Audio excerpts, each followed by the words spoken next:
RPSC की paper solutions की हम राजस्थान जीके की क्लास 18 हम लेकर आ चुके हैं। अब तक हमने क्लास 17 तक डिस्कस कर लिया। अगर आपने नहीं देखा है तो जाकर देख लीजिए, काफ़ी इंपॉर्टेंट है ये ईओ आरओ आरएस और पीएसआई की भर्ती के लिए दोस्तों। इसमें 80% से भी जो पुराने पेपर से क्वेश्चन उठने वाले हैं। हमने चैलेंज लिया है 45 दिन का 2500 प्लस क्वेश्चन का। तो दोस्तों सबसे पहले तो वीडियो को लाइक कर दो और चैनल को सब्सक्राइब कर दो अगर आप यहाँ पर नए हो तो। और दोस्तों अगर अपने दोस्तों को शेयर करना चाहते हैं तो ज़रूर कर दीजिए। तो पहला क्वेश्चन हम देखते हैं।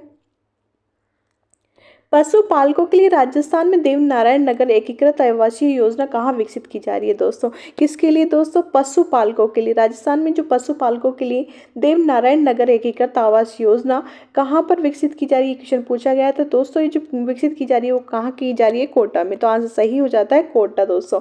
फिर नेक्स्ट देखते हैं। राजस्थान में नए जिलों के गठन इनकी आवश्यकता का आकलन करने के लिए गठित समिति का अध्यक्ष किसे मनोनीत किया गया है दोस्तों? नए जिले दोस्तों, जो नए जिले हैं उनका गठन करना है और इनकी आवश्यकता का आकलन करने के लिए गठित समिति का अध्यक्ष किसे मनोनीत किया गया है दोस्तों? तो ये राम लुभाया जी थे दोस्तों। इस समिति ने अपना जो वार्षिक अपनी वो भी दे दी है, क्या बोलते हैं उसको, अपनी इन्होंने रिपोर्ट भी दे दी, जिसके तहत 19 नए जिले और 3 संभाग बना दिए गए हैं। ये आपको पता है दोस्तों। नेक्स्ट देखते हैं। डार्कथॉन 2022 का आयोजन किया गया था दोस्तों। किस चीज़ का डार्कथॉन 2022 का आयोजन किसके द्वारा किया गया है? क्या सीबीआई द्वारा? नहीं। एनआईए द्वारा? नहीं। एनसीबी द्वारा? हाँ। इसरो द्वारा? नहीं। तो दोस्तों इसका सही आंसर है एनसीबी द्वारा डार्कथॉन 2022 का आयोजन किया गया था। नेक्स्ट देखते हैं। राजस्थान के कितने खिलाड़ियों ने टोक्यो पैरालंपिक 2020 में भाग लिया था दोस्तों? कितना क्या क्वेश्चन पूछा गया? कितने खिलाड़ियों ने टोक्यो पैरालंपिक 2020 में भाग लिया था? तो दोस्तों ये कितने खिलाड़ी थे? ये खिलाड़ी थे हमारे 7 खिलाड़ी थे दोस्तों। कितने खिलाड़ी थे? ये 7 खिलाड़ी, सॉरी 6 खिलाड़ी थे, 7 नहीं 6 खिलाड़ी थे। तो आंसर आ जाता है 6। नेक्स्ट देखते हैं। जागृति बैक टू वर्क योजना किसकी बात हो रही है? जागृति बैक टू वर्क योजना ये किससे रिलेटेड है दोस्तों? किसी रोग के कारण अपनी जॉब काम छोड़ चुके युवा पुरुषों के लिए दोस्तों नहीं, किसी जॉब के कारण ये नहीं है। नेक्स्ट देखते हैं। अपने निजी कारणों से जॉब छोड़ चुकी महिलाओं के लिए दोस्तों ये सही बात है। कोविड के कारण अपने अभिभावकों को खो चुके लड़कों के लिए नहीं। सेवानिवृत्त राजकीय कर्मचारियों के लिए दोस्तों नहीं। जागृति किससे रिलेटेड है? जागृति बैक टू योजना किससे रिलेटेड है? अपने निजी कारणों से जॉब छूट चुकी महिलाओं के लिए है। नेक्स्ट देखते हैं। जनवरी 2022 तक अंतर्राष्ट्रीय दूरसंचार संघ आईटीयू की वैश्विक सदस्यता में सम्मिलित है दोस्तों। किसकी बात हो रही है? जनवरी 2022 तक की अंतर्राष्ट्रीय दूरसंचार संघ यानी कि आईटीयू जो है उसकी वैश्विक सदस्यता में कितने राष्ट्र शामिल हैं दोस्तों? तो 193 राष्ट्र शामिल है, यानी कि आईटीयू में 193 राष्ट्र शामिल है जनवरी 2022 तक। नेक्स्ट क्वेश्चन देखते हैं। भारतीय संचार विनियामक प्राधिकरण भादु विप्रा दोस्तों, भारतीय संचार विनियामक प्राधिकरण भादु विप्रा में 29 अप्रैल 2022 को स्ट्रीट फर्नीचर का उपयोग करके 5G की तैनाती का पायलट अध्ययन शुरू किया है दोस्तों। 5G की तैनाती का जो पायलट अध्ययन शुरू किया है वो कहाँ शुरू किया है दोस्तों? कांडला में। जयपुर में नहीं, मुंबई में नहीं, चंडीगढ़ में नहीं, कांडला में शुरू किया गया है कि भारतीय दूरसंचार विनियामक प्राधिकरण जो भादु विप्रा है उसका 29 अप्रैल 2022 को स्ट्रीट फर्नीचर का उपयोग करके 5G तैनाती का पायलट अध्ययन शुरू किया है कांडला में। नेक्स्ट देखते हैं। प्रतिवर्ष वीर बाल सभा मनाया जाता है, वीर बाल दिवस दोस्तों, वीर बाल दिवस मनाया जाता है प्रतिवर्ष किस दिन को मनाया जाता है दोस्तों? तो 26 दिसंबर को मनाया जाता है, यानी कि 26 दिसंबर को वीर बाल दिवस मनाया जाता है। नेक्स्ट देखते हैं। भारत में 5G तकनीक विकसित की गई है दोस्तों। जो भारत में 5G तकनीक है वो विकसित की गई है, किसके तहत विकसित की गई है दोस्तों? आईआईटी मद्रास, CEWIT तथा आईआईटी हैदराबाद द्वारा। बिल्कुल सही है दोस्तों। आईआईटी मद्रास, CEWIT तथा आईआईटी हैदराबाद के द्वारा विकसित की गई है 5G। BRC-DEC के द्वारा नहीं की गई। TIRF ये भी नहीं, सीरी से भी नहीं की गई है। BRC बार्क द्वारा और इसरो द्वारा भी नहीं की गई है। किसके द्वारा की गई है? CEWIT आईआईटी हैदराबाद द्वारा की गई है दोस्तों। आईआईटी मद्रास, आईआईटी हैदराबाद और CEWIT जो है इनके द्वारा की गई है 5G तकनीक। नेक्स्ट देखते हैं। निम्नलिखित में से कौन सा लोक नृत्य है, निम्नलिखित में कौन सा लोक नृत्य जालोर जिले का प्रतिनिधित्व करता है। दोस्तों जो कौन सा ऐसा लोक नृत्य है जो जालोर जिले का प्रतिनिधित्व करता है, तो दोस्तों जालोर जिले का जो नृत्य है वो कौन सा है, ढोल नृत्य है।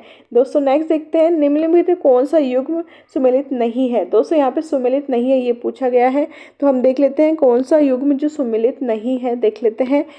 नाग दमन साया झूला बिल्कुल सही है। जो पुस्तक है नाग दमन उसको किसने लिखा है, साया झूला ने। सुर सिंह ऊ छंद, दोस्तों क्या है, सुर सिंह रऊ छंद, तो किसने लिखी है, माधोदास चारण ने, ये बात भी सही है। जस नाकर विठल दास, तो जस रत्नाकर विठल दास भी सही है। पुस्तक जो जस रत्नाकर है उसने विठल दास ने लिखी है। राज विनोद जगजीवन भट्ट ने, दोस्त राज विनोद जगजीवन भट्ट ने नहीं लिखी, ये गलत हो जाता है। तो हमारा जो आंसर है वो पूछा है कि सुमेलित नहीं है, तो इसमें आंसर हो जाता है 4 नंबर। नेक्स्ट करते हैं, लेकिन उससे पहले जो हमारा पेन बहुत मोटा चल रहा है उसको कम कर लिया। दोस्तों हमने निम्नलिखित में से कौन सा युग्म सुमेलित नहीं है। दोस्तों सुमेलित नहीं है पूछा है कि कौन सा युग्म है जो सुमेलित नहीं है, तो देखते हैं कौन सा सुमेलित नहीं है। ब्रज महोत्सव अलवर में, दोस्तों नहीं, ब्रज महोत्सव अलवर में नहीं, भरतपुर में होता है, तो ये ऑप्शन पहला ही सही नहीं है। तो हमारा आंसर तो क्या हो गया, पहला हो गया, क्योंकि ये गलत है। नेक्स्ट, ग्रीष्म महोत्सव माउंट आबू में, बिल्कुल सही बात है। जो ग्रीष्म महोत्सव हमारा कहाँ होता है, माउंट आबू सिरोही में। हाथी महोत्सव जयपुर में होता है, ये बात भी सही है, हाथीगांव में होता है, जयपुर के हाथीगांव में हाथी महोत्सव होता है। और मरु महोत्सव जैसलमेर में होता है, ये बात भी बिल्कुल सही है। तो इस तरीके से ये हो गए। नेक्स्ट देखते हैं, चित्रकार जो अपने आदमकद व्यक्ति चित्रों के लिए जाना जाता है। दोस्तों ऐसा कौन सा चित्रकार था जो आदमकद व्यक्ति चित्र यानी कि फुल बॉडी का जो चित्र बनाने के लिए प्रसिद्ध चित्रकार कौन है। दोस्तों जयपुर के साहिब राव, इन्होंने सबसे पहले ईश्वरी सिंह का जो फुल बॉडी आदमकद का चित्र बनाया था। तो जयपुर के साहिब राम है, किशनगढ़ का निहाल चंद नहीं, इन्होंने तो बनी ठंडी बनाई थी। किशनगढ़ की जो निहाल चंद इन्होंने बनी ठंडी बनाई थी। अहमद अली, ये जो बीकानेर की उस्ता है, ये ऊँट की खाल पर बनाने के लिए काफ़ी फेमस है। और साहिबदीन मेवाड़ का साहिबदीन भी नहीं है। नेक्स्ट देखते हैं, सूची 1 का सूची 2 से मिलान कीजिए और नीचे दिए गए कूटों के आधार पर सही उत्तर चुनिए। दोस्तों किसकी बात हो रही है, सूची 1 को सूची 2 से मिलाना है, पुस्तकों के नाम को लेखकों के नाम से जोड़ना है। तो देखते हैं अपन। तो सबसे पहले है श्रृंगार हार। दोस्तों जो श्रृंगार हार है ये किसने लिखी है, दोस्तों हमीर ने लिखी है। श्रृंगार हार हमारे हमीर जी ने लिखी है। तो पहले में दूसरा देख लेते हैं, पहले में दूसरा। तो दोस्तों जो पहले में दूसरा, तो पहला एक ही ऑप्शन है हमारा, चौथा, तो बाकी के तीनों कट जाते हैं, फिर भी हम आगे के मिला लेते हैं दोस्तों पहले में। फिर देखते हैं राग मंजरी किसने लिखी है। दोस्तों राग मंजरी जो लिखी है, राग मंजरी लिखी है पुंडरीक विट्ठल ने। तो पहले दूसरे में चौथा बिल्कुल सही है, ये भी हो गया। संगीत मीमांसा हमारा किसने लिखा है, संगीत मीमांसा लिखा है हमारा कुंभा जी ने, यानी कि महाराणा कुंभा ने। कौन सी लिखी थी, संगीत मीमांसा सी में फर्स्ट, ये बात भी सही है। भाव मंजरी किसने लिखी है, पंडित भाव भट्ट ने। तो ओके, ये तो चौथे में तीसरा हो गया, तो हमारा ऑप्शन 4 बिल्कुल सही है। देखो वापस देख लेते हैं, श्रृंगार हार लिखा है हमारे हमीर देव ने, राग मंजरी लिखा है पंडित विट्ठल ने, संगीत मीमांसा लिखी है कुंभा जी ने, और भाव मंजरी लिखी है पंडित भाव भट्ट ने। नेक्स्ट पढ़ते हैं दोस्तों, निम्नलिखित में से किस एक ब्रिटिश सैनिक अधिकारी ने तात्या टोपे को फांसी देने के लिए ब्रिटिश सरकार की आलोचना की थी। दोस्तों ब्रिटिश सरकार की आलोचना हुई है, किस वजह से हुई है, एक ब्रिटिश सैनिक अधिकारी ने तात्या टोपे को फांसी देने के लिए ब्रिटिश सरकार की आलोचना कर दी। तो दोस्तों ये हमारे कर्नल होम्स थे जिन्होंने आलोचना करी थी।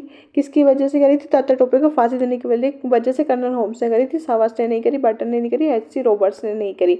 नेक्स्ट देखते हैं, निम्नलिखित में से कौन सा प्राचीन स्थल सीवी जनपद से संबंधित है। दोस्तों सीवी जनपद, प्रागवाट नगरी, ये सब किस नाम से जाने जाते हैं, मेवाड़ को जो सीवी जनपद, नगरी, प्रागवाट, प्राचीनवाट, इन सब से प्राचीन नामों से जाना जाता है। तो हमारा ये नगरी इसका आंसर सही हो जाता है। नगर नहीं है, विराट नहीं है, रेड नहीं है, ठीक है। नेक्स्ट बढ़ते हैं, निम्नलिखित में से किसे 84 खंभों की छतरी का निर्माण करवाया था। दोस्तों निम्न में से किसने, दोस्तों 84 जो खंभों की छतरी है उसका निर्माण करवाया था, देवा ने। तो इसका आंसर सही हो जाता है, देवा ने 84 खंभों की छतरी का निर्माण करा था। राव बुद्ध सिंह नहीं है, राव विष्णु सिंह नहीं है, JC बाई नहीं है। नेक्स्ट देखते हैं, दुर्ग जो मानसूर महल के नाम से भी जाना जाता है। दोस्तों ऐसा कौन सा दुर्ग है जिसे मानसूर महल की संज्ञा दी गई है, तो सज्जनगढ़ दुर्ग को मानसूर महल के नाम से भी जाना जाता है, ये उदयपुर में स्थित है।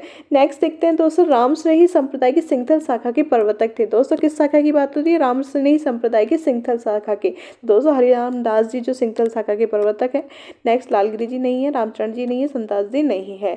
नेक्स्ट देखते हैं वर्टिसल मृदा मुख्य रूप से पाई जाती है। दोस्तों वर्टिसल राजस्थान के हाड़ौती प्रदेश में पाई जाती है। तो देख लेते हैं हाड़ौती वाला जो ऑप्शन होगा वो हमारा सही हो जाएगा। तो पहला ही ऑप्शन है, पर ये इसको छोड़ते हैं। चूरू सीकर झुंझुनू में नहीं मिलती है। सिरोही पाली उदयपुर चित्तौड़गढ़ जिलों में नहीं मिलती है। जैसलमेर बाड़मेर बीकानेर में नहीं मिलती है। वर्टिसल कहाँ मिलती है? झालावाड़, कोटा, बूंदी और बारह जिलों में। दोस्तों नेक्स्ट देखते हैं, निम्नलिखित में से राजस्थान के किस प्रदेश में उत्कात भूमि स्थलाकृति पाई जाती है? दोस्तों जो कौन सी उत्कात भूमि कौन बनाती है? हमारी चंबल नदी। तो चंबल बेसिन में पाई जाती है। तो उत्कात भूमि कहाँ स्थलाकृति पाई जाती है? चंबल बेसिन में। नेक्स्ट हमारा आंसर जो हो जाता है चंबल बेसिन हो गया। नेक्स्ट देखते हैं, निम्नलिखित में से कौन सी एक पंजाब, हरियाणा और राजस्थान राज्यों की संयुक्त परियोजना नहीं है? दोस्तों क्या पूछा गया है कि ऐसी कौन सी परियोजना है जो पंजाब, हरियाणा व राजस्थान की संयुक्त परियोजना नहीं है? दोस्तों भाखड़ा नांगल परियोजना है, व्यास परियोजना है, गुड़गांव नहर है, सिद्धमुख नहर परियोजना नहीं है। दोस्तों ये आंसर हो चार हमारा आंसर हो जाता है, क्योंकि इसमें नहीं है पूछा गया है। तो ऑप्शन हो गया सिद्धमुख परियोजना हमारी पंजाब, हरियाणा और राजस्थान के राज्यों की बिल्कुल संयुक्त परियोजना नहीं है। राजस्थान वन विभाग के प्रशासनिक प्रतिवेदन 2021 के अनुसार वह जिला जहाँ वास्तविक रक्षित वन अधिकतम प्रतिवेदित है वह है।